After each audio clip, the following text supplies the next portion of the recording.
Yo,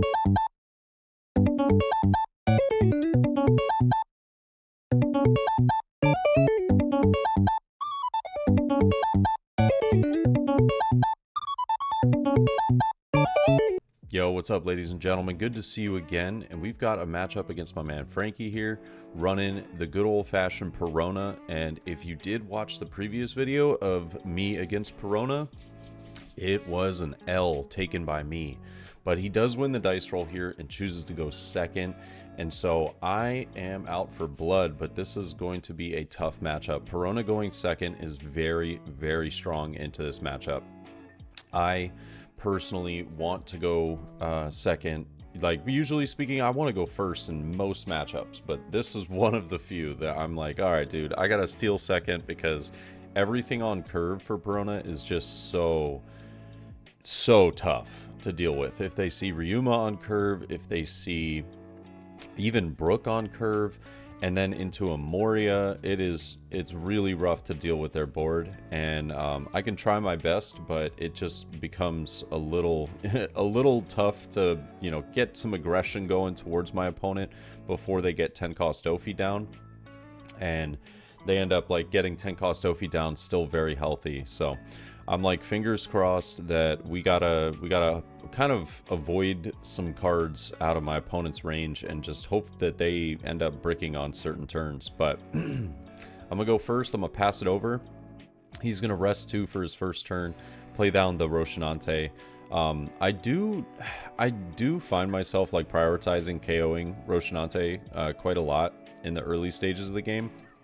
I don't think that it's bad, but at the same time, like, I think developing a Perona here wouldn't have been too bad, and then getting Absalom the turn after.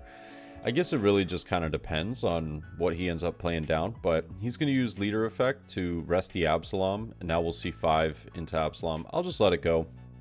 I know that Ryuma is a threat, and honestly, just having Absalom in trash is always pretty good.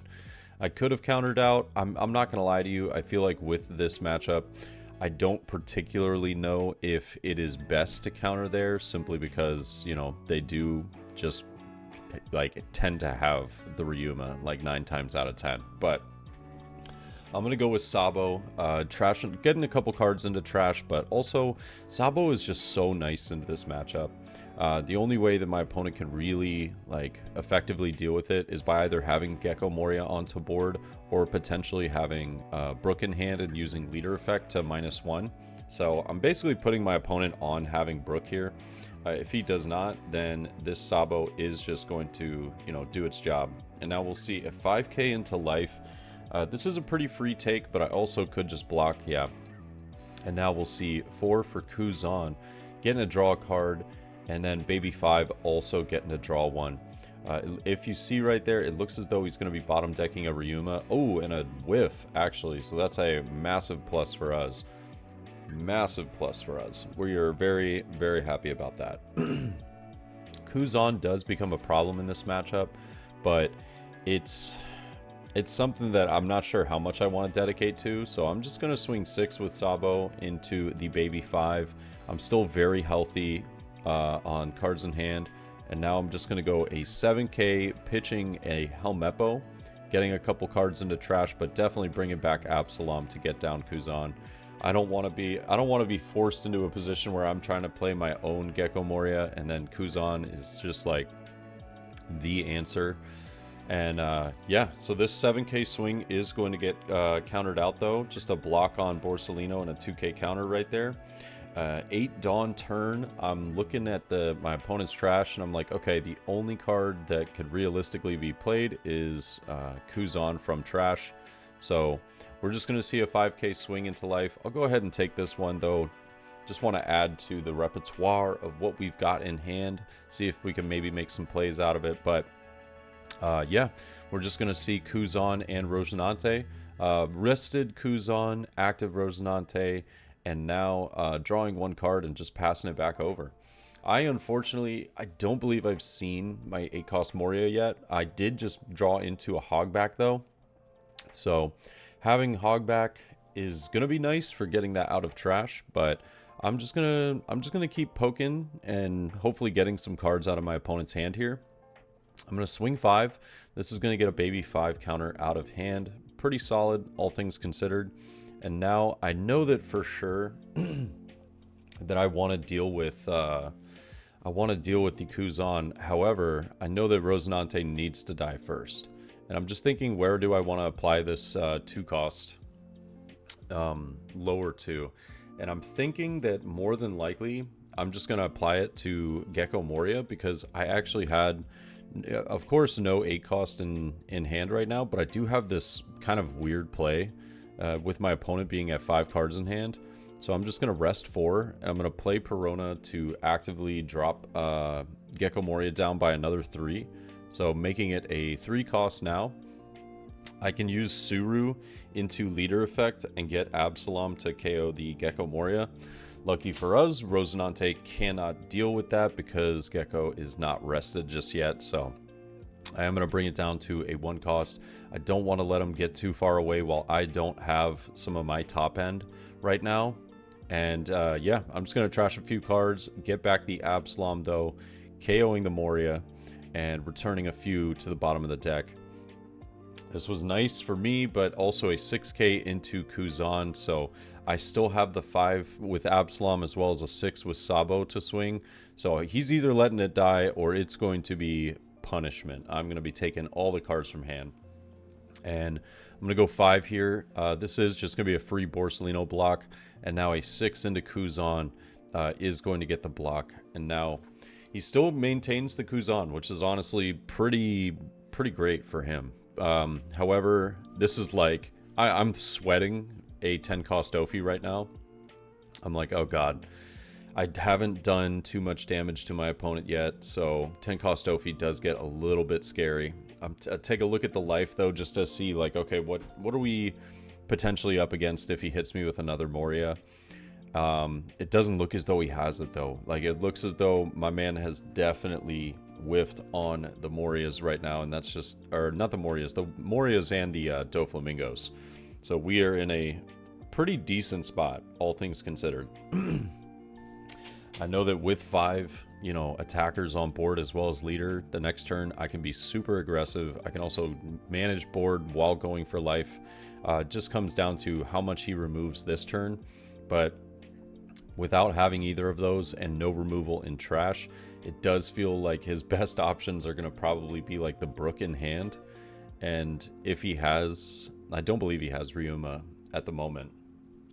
So it's looking a little rough, but I feel as though we kind of got lucky with my opponent whiffing on that baby 5 search to potentially have found a 10 cost Doflamingo.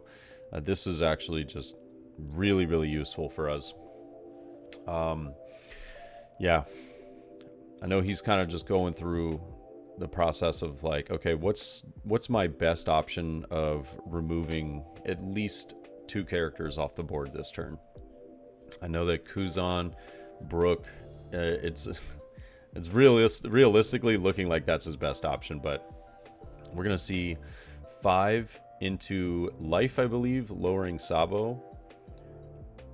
I did point at my leader, so I'm assuming he was going life here. Can't be too certain, but looks as though that's the route he might be taking. I do choose to just take it. Yep, I had enough counter to get out of it in hand, but using Brook does KO my Sabo, and now 4 Dawn left is just going to attack 5 into life. I'll give him a 1k counter. And now 7 into Hina. So 2 removed and establishes a blocker. All things considered, not a bad turn. Rosinante is very easy for us to deal with right now, though. We, I believe, have another Absalom in trash. If not, God, it would be nice if we drew into our own 8 cost. Just not having 8 cost is pretty annoying. It looks as though I have a Lucci, though. So Ice Age and a Lucci is a potential possibility here. I'm going to use Ice Age onto the Brook, subtracting it by 5, and then go ahead and use Lucci to kill the Brook and the Rosinante. They're both active. So since they are dead, Rosinante doesn't have any effect over me on KOing Kuzan, so that's very helpful. And now I just have plenty of Dawn to work with. I would love to get rid of the Kuzan, but I also would love to get rid of the Borsalino if I'm being honest. So I'm just going to swing 5. He's going to let it go. I think I'm just going to attach one to one of the characters now. Yep, so we're just going to attach one to Perona. Swing 6 into Borsalino, get that down. Now 5 to life, going to have to take. And now I can use leader effect as well, or I can just establish another blocker. It looks as though I do have like a Borsalino in hand, but we're just going to choose to trash it. Probably bringing back, I would imagine, yeah, he's at 4 cards in hand, so we're going to bring back Dr. Hog back. I can return 2 and pick up a card. I'm not entirely certain if I want to. Now, yeah, we're just going to return the Gecko Moria. I've basically done it in my head. I'm like, all right, Gecko Moria is just out this game now. But he hits me with a 0-cost event. Trashing, I believe, a baby 5 just to get out of the swing. So he's still at 2, but really could have used a 10-cost Ophi here. I don't know if it would have saved him, if I'm being honest. Just with how, you know, prevalent we've been able to, you know, flood the board with characters and keep them alive. I do think that that Sabo really ended up helping us. Oh, and you can see he just drew into 10-cost Ophi right there. Really unfortunate. Probably not able, if I had to take a guess, probably not able to play that down the following turn. It looks like he's just gonna have to survive pretty hard. But X-Drake to KO one of my attackers at least. Pretty solid. I think that maybe X-Drake on Lucci would have been better, though. I think using leader effect to rest Lucci and then KO that might have been at least a little bit better. I'm not entirely sure, but 5k swing does get blocked by Sabo. And now we're going to see a 7k from Rob Luch. I'm going to do 7 with Hogback, and then I can just attach the rest to lead. We take the game here. And yeah, it felt like we dodged so many bullets that game. Just my opponent not seeing Ryuma as well as not seeing 10-cost Ophi was extremely important. And yeah, that's why this matchup always feels kind of weird for me. It feels like I have to get lucky that my opponent doesn't see certain cards, but also getting second is just such a better feeling than going first. But I'd love to hear y'all's thoughts. Let me know what you guys think, and I'll catch y'all in the next one, all right? Peace.